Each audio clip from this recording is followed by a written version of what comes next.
Your eyes and your vision are under attack, damaging blue light from the sun. Your phone, your computer, your tablet, even light bulbs and car headlights is constantly bombarding you. The good news is our eyes actually already have a line of defense to counter the effects of blue light. This defense is made up of 3 pigments called carotenoids. MacuHealth with Micromicelle, the only supplement with the exclusive patent on all 3 macular carotenoids and Micromicelle technology. Do your patients know what presbyopia is? There are people who are afraid of the press. Have you talked to your patients about multifocal contact lenses? I've heard the bifocal, but not multifocal. Exactly, not multifocal. Do you need help with your multifocal strategy? Learn more at the conclusion of this episode. With more screen usage and indoor time, myopia, also known as nearsightedness, is increasing and getting worse in children. Now, certified eye doctors can prescribe MiSight One Day, the first and only FDA-approved soft contact lens to slow myopia progression in age-appropriate children. Visit CooperVision.com to find a Brilliant Futures certified eye doctor near you.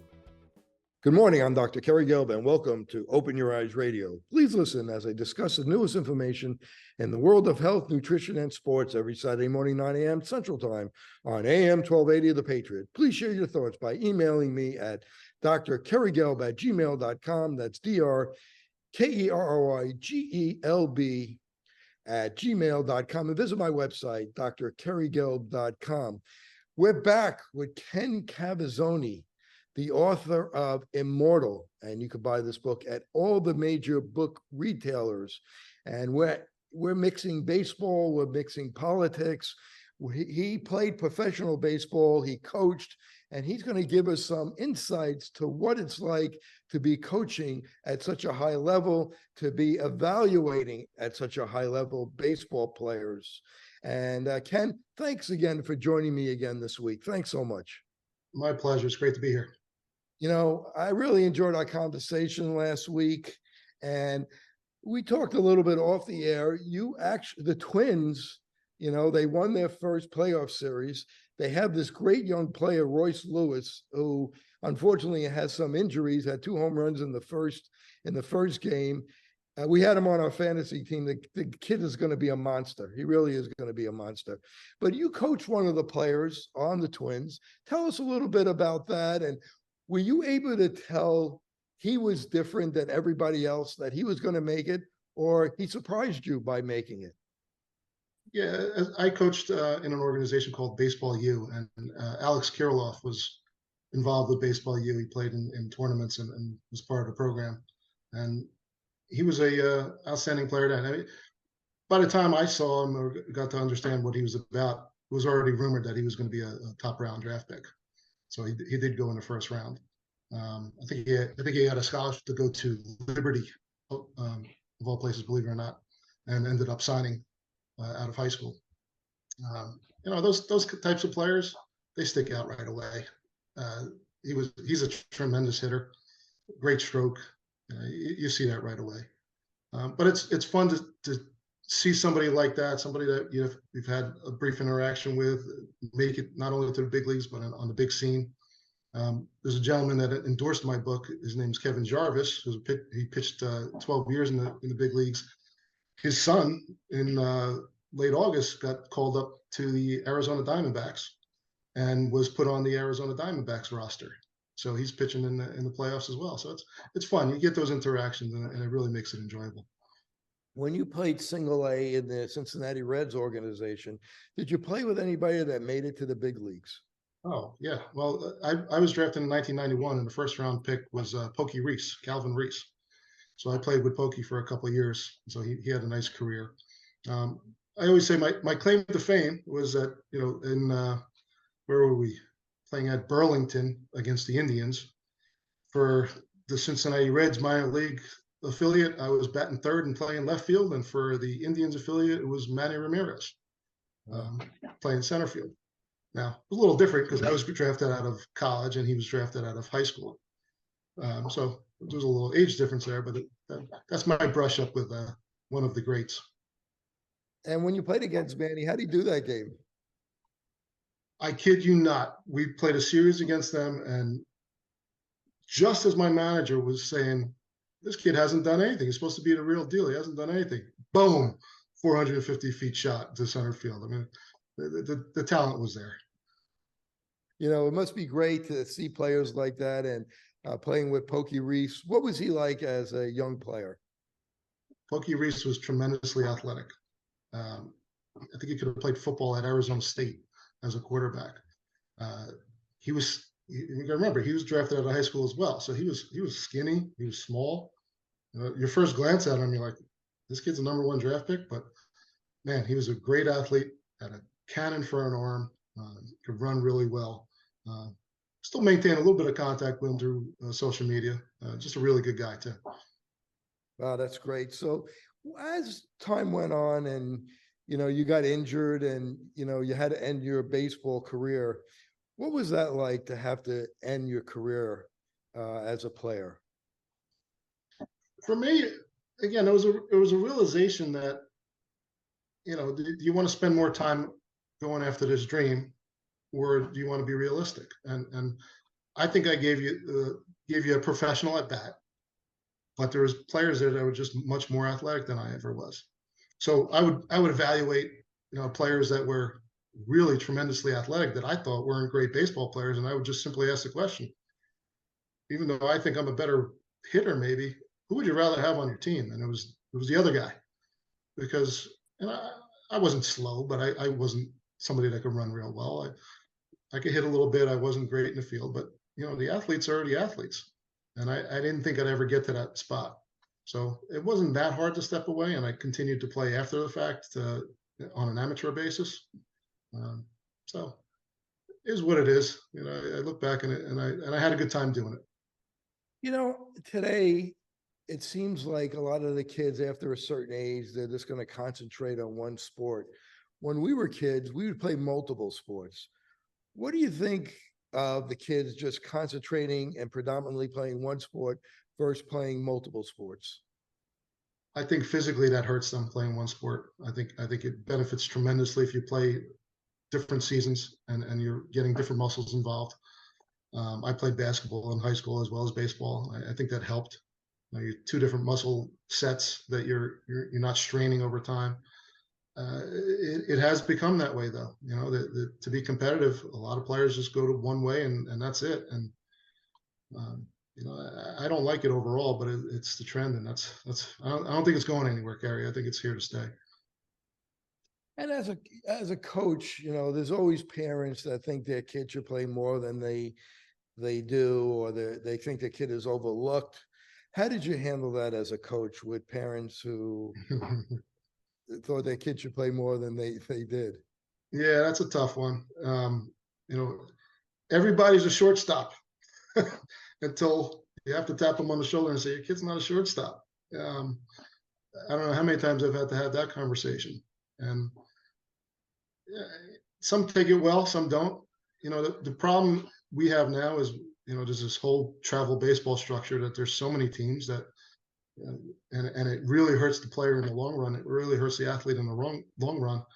They decide to go elsewhere. No, they're not happy. They're not playing shortstop. They're not batting leadoff. They're not doing this. They take their stuff and go somewhere else where somebody promises them that. I just coach. I was always tried to be honest with people and just like, this is what I see. You know, what's your goal? If your goal is to be a high school player, this is what you should do. If your goal is to be a college player, this is what you should do. Some take it well, some don't.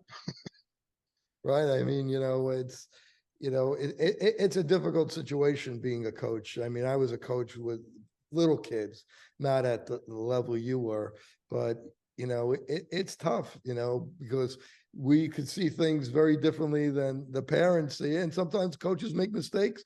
Michael Jordan was cut from his team. And I think Alex Rodriguez got cut from his high school team, his freshman year or something. So sometimes, you know, coaches do make mistakes. They absolutely do. And it's our job to give an opinion, you know, explain to players what they need to work on and take it from there. It's never going to be an equation that's infallible. So you just do what you do and you see what you see and you make recommendations upon that. And what were some of the valuable lessons that you've learned, first as a player and then as a coach and an evaluator?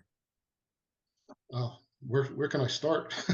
Let's start as a player. We're coming up to the break anyway. We have about a minute left in this segment, but let's start as a player. Some of the lessons that you've learned. Well, I mean, baseball, it just lends itself to perseverance, right? You know, you're never going to be great all the time, so you have to persevere. Hard work gets you where you need to be. Um, you're never as good as you think you are. That's another thing, and you're never as bad as you think you are. You know, so you just got to kind of have an even mindset. Being on that even keel is a lesson that every player should learn. You know, for those that are watching now, there's a baseball player, a pitcher who was who was turned out that he was falsely accused, and he had to go pitch in Japan. Trevor Bauer. Can you talk about how easy it is for a professional athlete, a famous person, to be taken advantage of, because it's come out that he was taken advantage of, and I think he could have been very angry, and he's actually handled it pretty well. Yeah, very interesting situation there. And when the story came out a couple days ago, and I watched what he put out, what's really crazy about the whole situation is I just completed my second novel. I'm just starting to circulate it a little bit. Now it's not published yet, so I'm just starting to circulate it. And it, in essence, is the Trevor Bauer story. It's about a baseball player who gets set up by somebody and extorts him. I think it happens more often than one might think. And I remember when the Trevor Bauer stuff happened initially. What happened? The Dodgers got rid of him immediately. He was banished by the major leagues. I think in his situation, maybe he had enough money that he decided to fight it, and now he can come up with a story. And who knows what happens from here? I think it's going to be interesting to see if there's any lawsuits that derive, because everybody rushed to judgment on him. They said what a bad guy he is, and this must be true. And the stuff that he put out was just incredible. So this next book is called The Meal Ticket, and I wrote it 20 years ago, and decided to revamp it and modernize it, and now go to publication with it at some point. And it literally is about that type of thing that happens to athletes. I wrote it 20 years ago off of somebody that I knew, a baseball player that I knew that got extorted. So that happened 20 years ago as well. For Trevor Bauer, I hope something good comes out of this. I hope that people don't rush to judgment when this happens all the time. Whether it's, it happened with the Duke lacrosse players, sometimes there's another side to things, and that's got to be considered as well. I think that's one of the issues with our country, and you mix your book with politics, is we do rush to judgment, and we don't hear the other side a lot of times, and we cancel people, and we're suspending free speech. We're only hearing one side, and I'm not sure why this has happened and why it's happening, but it is happening. It happens a lot. And I think that's part of why I started really getting into writing fiction again. And it allows me a way to do this social commentary and to make these points. I don't know why it happens. I think everything just becomes so based on what titillates, and nobody wants facts anymore. And so much stuff is hidden, and so much stuff is just negated. And if you are not on one side or not doing things that the regime wants you to think, you're discounted. So that's kind of it's partially why I started doing these things and writing these books and trying to make something that's entertaining but also thoughtful. And we talked about last week a little bit about patriotism and loving for your country. And it seems that the powers that be want to take religion away and want to take the love for our country away. And you, as a writer, as an author, I know you've thought a lot about this and how you've added it into your book. Why do you think that's happening? We know it's happening, but the why is what people don't understand. I think there's little doubt that it's orchestrated. I think there's little doubt that this is just it's an effort to break down our society. Um, to me, it's crystal clear. I wrote a blog, I don't know, maybe a month ago, reasons for optimism, because I started noticing things that I think it's finally turning, Gary. I really do. You know, when they tried to cancel Jason Aldean for writing, tried out in a small town, and it went to #1, or what was his name, Oliver Anthony there, um, singing his song, and it goes to the top of the charts, or even things that happen with Budweiser. And you know, there's another side here, and I think we've come to a toleration point, and I think there's signs out there that this isn't going to be tolerated any longer. I really do, and I'm optimistic about that.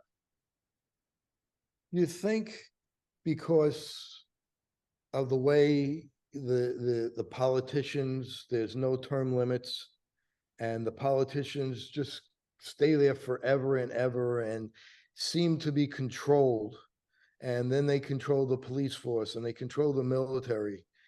Is there a way that we can be optimistic, or since they control the military, they control the police, they'll arrest an old lady for not wearing a mask in a park? Is there hope for us? Is there hope for our society? Is there hope for our country? Yeah, I think there is. I think it has to come with just a groundswell. You know, the more people that get involved, the more. And Immortal has that underlying theme too. I wrote that considering apathy, right?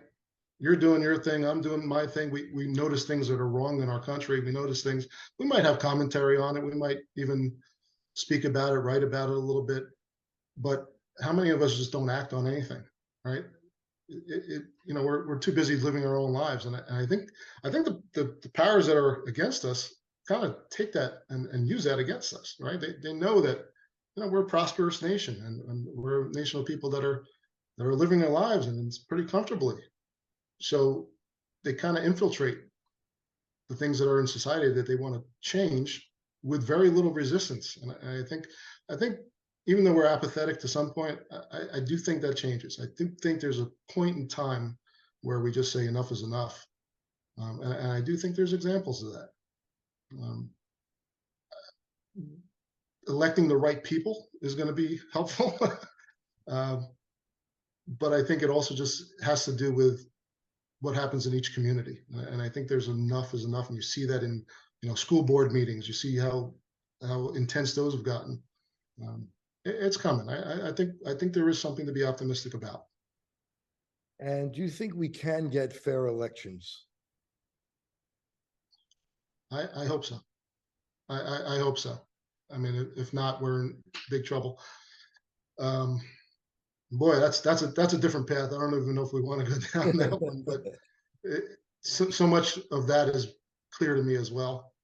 And you know, how are we going to get fair elections? Well, people have to be fed up with that as well. You know, because you can see what has happened in certain instances, and you know, enough's enough. You can't be apathetic about it. Enough's enough. And can you arrest your political opponents and make people afraid to speak out? They're trying, right? They're certainly trying. You know, that's a tactic and a technique. I honestly think that something happened. I can't exactly pin when. Okay, when you know, they talk about the uniparty, right? That it's all one big mess. And if you look at the way our representatives are now, it's almost like the majority of them are so self-serving that they made a deal with amongst each other that they're going to get rich and they're going to allow a lot of things to just go. I can't pin exactly when it was. I do think it, you know, I want to say it traces back to Pelosi when she took power and started influencing people. But you have it on both sides, and that's the troubling part. When you have it on both sides and there's no checks and balances, well, you know, then we can have some trouble. But I think we're finally being aware of it now. I think it's going to change. You know, I do see it as a uniparty, and this is what happens when there's no term limits, Yeah. because people could be influenced, whether they're paid off, they're bribed, they're who knows what, why this is happening. Maybe there's a few good ones, but without term limits the way it was supposed to be, how can, it's easy to get these politicians and influence them to be self-serving and not serve the public. Oh, come on. What are you trying to say? Bob Menendez didn't just take a little bit out of his bank account every couple of weeks? It's amazing. And like I said, I can't pin it down, but there was a point, and it always happened, but I think there was a deal saying, look, we're all going to get rich. Just keep your mouth shut. Because it seems to happen on both sides. It really does. And politicians get into office, and all of a sudden their net worth goes up significantly. And that never was supposed to happen. Our founders didn't intend it that way. That's for sure. I've heard one of the commentators on the radio say the left lights the house on fire and the right blocks the fire trucks. And I think there's a lot of truth to that. Yeah, there is. And that wasn't always like that. It definitely wasn't always like that. There was caution before doing something stupid. All right, there was caution before doing something self-serving, because the other side would rat you out. Well, now they don't. Now they look the other way, and that happens on both sides. It seemed like they used to be for the people, and now, like you said, there's a self-serving aspect to it that is really very uncomfortable for the average Joe trying to feed his family through this inflation.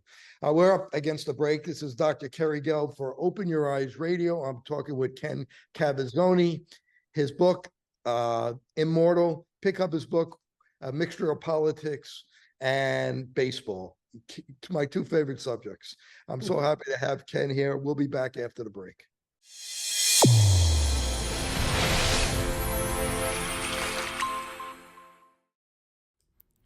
MacuHealth, your science-born and tested solutions for visual performance, macular degeneration, and dry eye syndrome.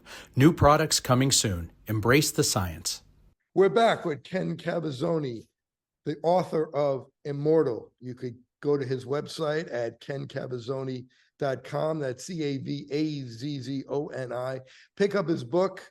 You're going to love his book. You might shed a few tears toward the end of his book, but it really is a fantastic book, and I really loved it, and I know you will also.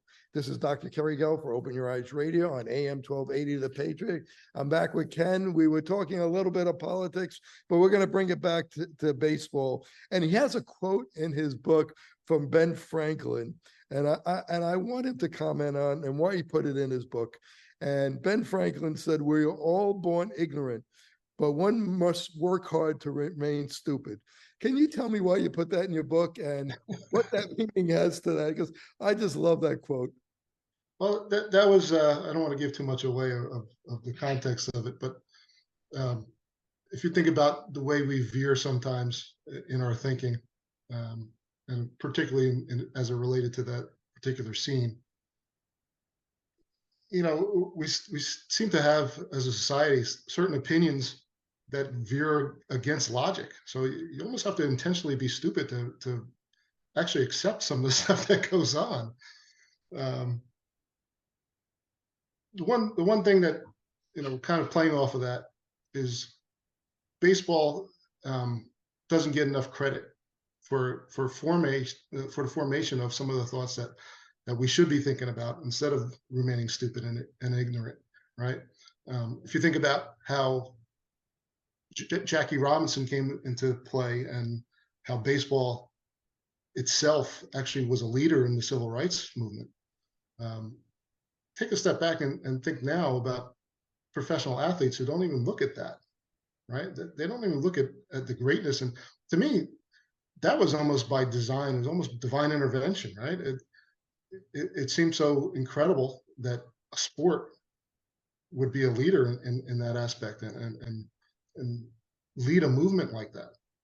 So that Ben Franklin quote was not exactly about the civil rights movement, but it was about how people demonstrate their ignorance towards certain topics, including that fight and that idea that divides us in our country, right? There's an idea that people don't get along, and there's race issues in our society, and you have to believe a lot of things to not just realize that we're all one here, and it used to be that way.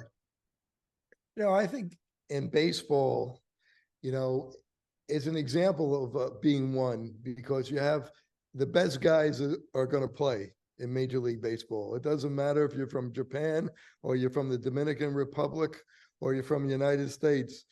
The best players are going to play, and that's what people love about baseball. And baseball means so much to people. It just means so much to people. To be able to go out and have a catch, and the smell of the grass, even if the field is horrible. We talked about that in the first segment. It just means so much. And I think about, why does it mean so much to us? It's crazy. There's a purity to it, right? And like you said, you can just have a ball and a glove and have a catch.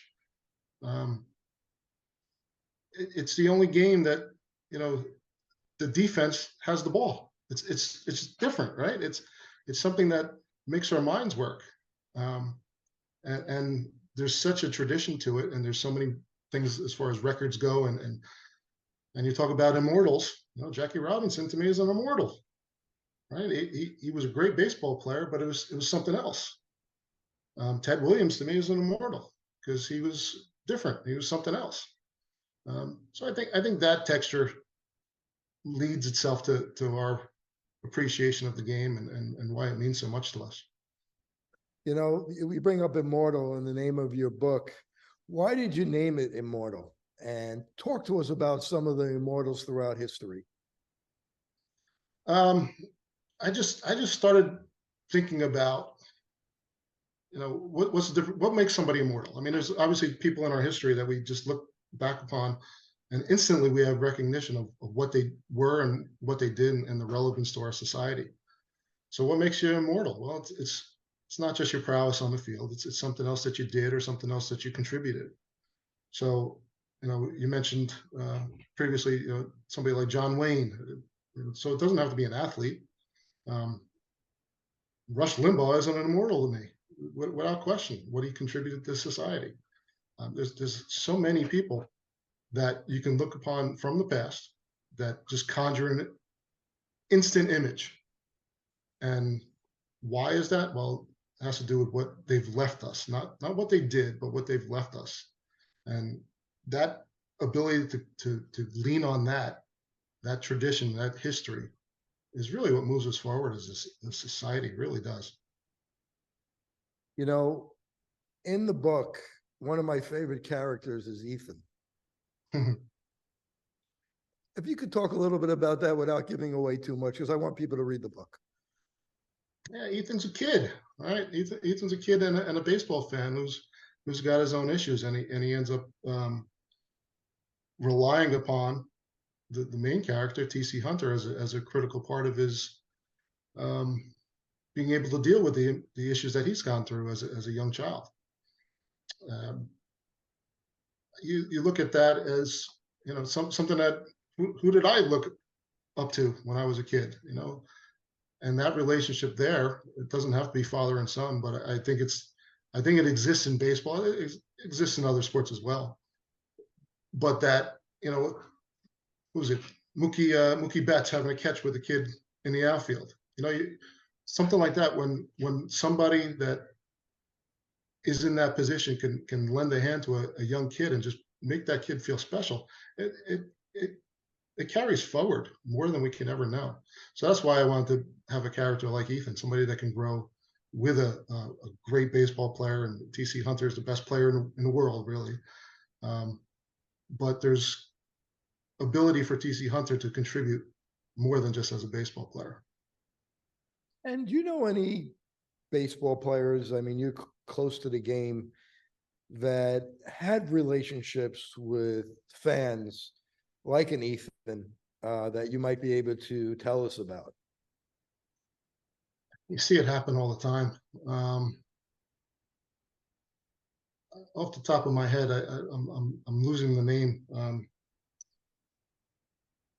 While you think of that for a minute, let Yeah. me interrupt you for a second.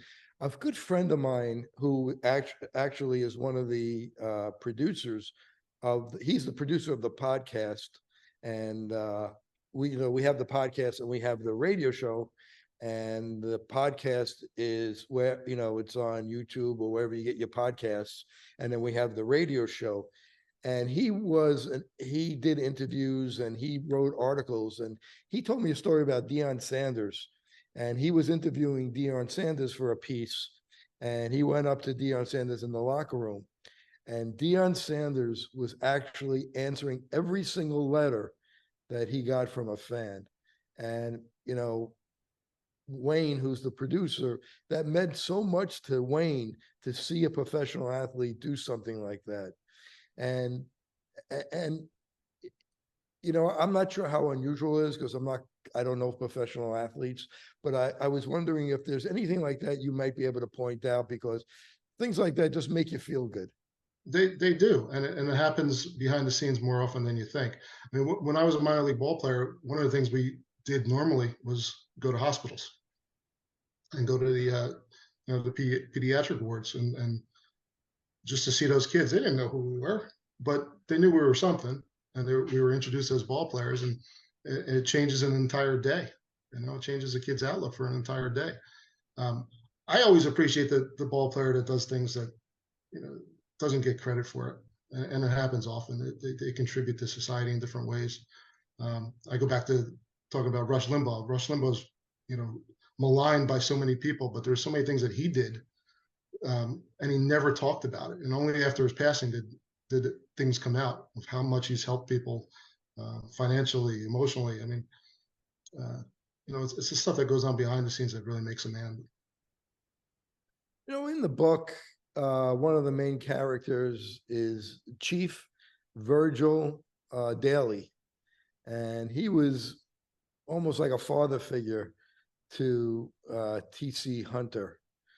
And where did that come from? Did that come from any personal experience, Chief Daly, where you came up with that character? The image of Chief Daly was easy to me, because it was always that older guy that was the clubby around the locker room and around the ballpark. Sometimes it was a guy that you didn't even know you should talk to. He kind of looked a little even crazy. But when you got to know him, you figure out that he has a legacy of himself and was a ball player himself.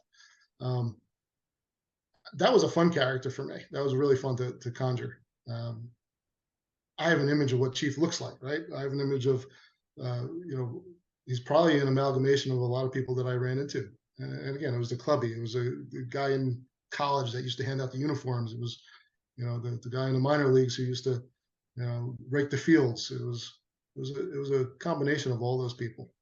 And how I became a father figure is kind of cool, and just that's kind of a natural to the story. Yeah, I mean, he really stood out as a real hero without being a hero in the book. And I just love for what he stood for: honor, hard work, decency, and his relationship with T.C. Hunter was really special. And I really enjoyed that part of the book. Well, I appreciate that. And he did all his work behind the scenes, right? He wasn't looking for credit. So Ken, we talked at the break that now you give hitting lessons. So tell us about hitting and how we can help kids become better hitters. That's one of the things that I do now that I really, really enjoy. I enjoy working with young hitters. Veering back to Ted Williams, when I was growing up and a hitter myself, there was a book, The Science of Hitting, and Ted Williams wrote that book, and it became my Bible. So I always revert back to those thoughts of how Ted Williams himself taught me a lot, because we didn't have any instructors back then. Nowadays, a lot of young players have their own personal hitting instructor, and I've been fortunate enough to work with a lot of young kids. The best part for me is when a young kid progresses through and follows the path and ends up becoming maybe a college player or a pro player. It's a lot of fun. It's a way for me to give back. I have my own theories on hitting. There's a lot of different things that are out there. I try to combat some of the things that I don't like and try to encourage the things that I do. I'm not a hitting absolutist, so there's a lot of, you turn on a baseball game, there's 18 different hitters, they're all doing something slightly different. So I'm never one to coach and say you got to hit like me, but there's certain principles involved, and I do like studying that and trying to help kids figure that part out. What do you think is the major mistake most kids do the same thing, the same mistake that you can improve on? Right now, I don't like what the concentration is on the game, right? It's about analytics and how hard you're hitting a ball and hitting the ball in the air. Now, when I was a player, it wasn't about hitting the ball in the air. You wanted to hit it hard and on the ground. Now it's the opposite, theory-wise, but I don't buy into that opposite, because for every Aaron Judge out there, there's got to be an Arise who knows how to get base hits. So I don't think about launch angles. I don't talk about launch angles. I don't talk about exit velocity. I talk about barreling baseballs. Can you barrel a baseball? Can you get the rhythm, get the breath through at the proper trajectory, and hit the ball in a barrel? And if you can do that, you can be a successful player. So that's my concentration. I notice a lot of players don't use their wrists anymore. They swing and there's no wrist involved. What do you think about not using your wrists and swinging a baseball bat? Yeah, well, that kind of goes back to that analytics thing and launch angle. And Henry Aaron was known as a wrist hitter, right? He's supposed to have the strongest wrist, and he was pretty successful, I think, right? So now they forget about that. Now they're trying to get a bat path that is a little bit different, and I don't think it works for a lot of players. Might work for some, but not a lot. And I think depending on the strength of a person, you could be a great hitter, but not be as strong as an Aaron Judge, like a Luis Ariz. And you got to hit within yourself, and you got to be you got to know what kind of hitter you are. Precisely, right? There's more than one way to hit. And that's why my hero was Don Mattingly. He can do a little bit of everything. He would use his wrists a little bit, right? He would take the pitch on the outside half and fling it into left field, but then he'd get the pitch on the inside half and put it in the right field seats. Those are the types of players that I like. Those are the types of hitters that I like. Guys that can do a little bit of everything. And again, the way the game is concentrated on analytical stats, and there's a whole theory behind that with the Yankees of why they're having their troubles. And I kind of lend hand to that, because that's not what you do. That's not how to concentrate on the game. That's not how to concentrate on hitters. And Acuna, he's not really worried about launch angle. I can tell you that right now. He's just a good hitter, right? So the game veers in certain ways, and I think it also self-corrects. He sees it and hits it. I don't think he's much more than that. Yeah. It doesn't seem to me that he has a traditional new swing. He just sees the ball and crushes it. Yeah, don't go try talking launch angle to Miguel Cabrera. He'll laugh at you. Just great hitters are great for a reason, and some of the stuff they're emphasizing now just doesn't play with me. I want to talk a little bit. It's kind of serendipitous the way we met. A friend introduced us and told me about your book, and then you had a little eye issue. Maybe we could help some other people with that, and tell us what happened. Sure. I was minding my own business, Kerry, and I was sitting on the couch watching college football. It was nighttime, and the room was dark, and all of a sudden I started seeing flashing out of my periphery. And I thought I was having an electric problem with my kitchen. I thought something was going on. So I got myself up and I made sure I wasn't having a seizure, and then kind of blew it off for a couple of days and didn't re-experience that. But then I started having some floating things in my left eye. Got myself finally to see a doctor about it, and they thought it was a slight tear in my retina. And that slight tear turned into, well, no, it's not a slight tear. It's a detached retina. So I had to have major surgery. I have certainly a tremendous appreciation now for ophthalmology. I wouldn't wish the experience on anybody, but at the same time, it was something I could look back on and, wow, what great care I got. Doctors were fantastic, and just the technology and the advancements are just incredible.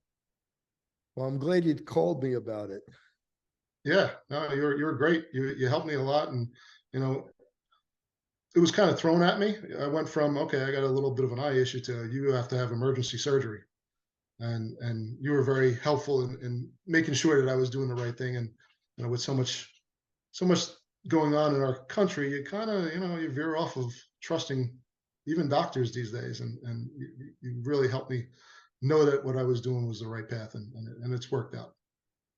Well, I'm glad to hear that. So as we finish up, we got about 3.5 minutes left. I do want to ask you about one of the characters in the book, the manager, Billy Lohr. Now, is it Billy after Billy Martin? Is that what we got? Billy? Yeah, a little bit. Yeah, a little bit there. Yeah, there's a little Billy Martin there, and it's a reference to old school baseball that I think the game has lost a little bit. And his Lohr because he laid down the Lohr and he used old school baseball, or after the pitcher Vernon Lohr? I don't think it was after Vernon Lohr, but it's funny when you're writing this, you're trying to come up with names, and certainly Billy Martin comes to mind, and you're like, well, I can't use Martin, so you kind of think of other things, and it might have touched on laying down the law type of thing, because I tend to do that with my names in my novels. I like the line you had in the book. I don't know if this is if this was from Babe Ruth, but that slumps are like soft beds. They're easy to get into, but hard to get out of. Yeah, I think that was Johnny Bench, I want to say. Oh, is that right? It might have been Bench that said that. Yeah, there's another great one. Yeah, and and you had a line in there for the young kids or for parents who are coaching their kids listening to this.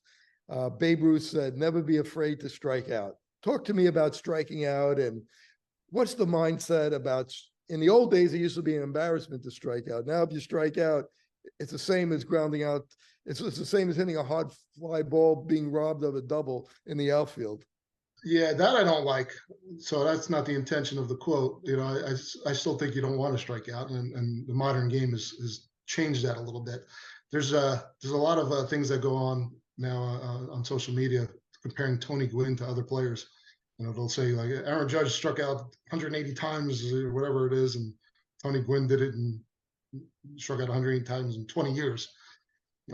So I still think there should be a little bit of a negative attached to striking out. But the whole point of the quote is, you got to try. You got to try to swing the bat, and by swinging the bat, that's when you can accomplish some things. You think so many of the arm injuries now from pitchers is because they throw so hard? I do. I think it's partially due to training. I honestly think it's under training in some respect.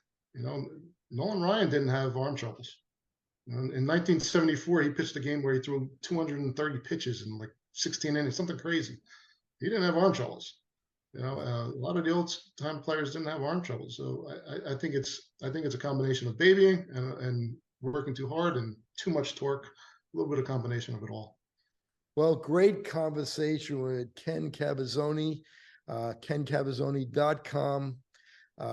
He wrote the novel Immortal. Ken, I want to thank you for joining me today, last week and this week. What a great conversation. People want to find out more about you. How can they do that? First of all, it's my pleasure. Thank you so much for having me, Kerry. Go to my website, kencavazzoni.com. I have blogs on there too that I think people will find some entertainment out of. And you can also hit a couple of links and go right to the book from that website as well. Thank you so much for joining me today. I really enjoyed the conversation. You're a great conversationalist, mixing sports, baseball, and politics. This is Dr. Kerry Gelb for Open Your Eyes Radio on AM 1280 The Patriot. Until next week. Thanks for joining me.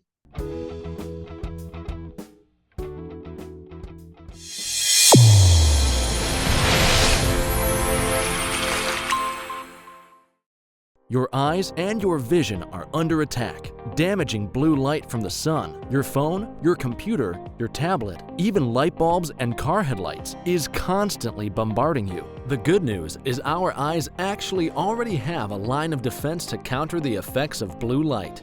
This defense is made up of 3 pigments called carotenoids.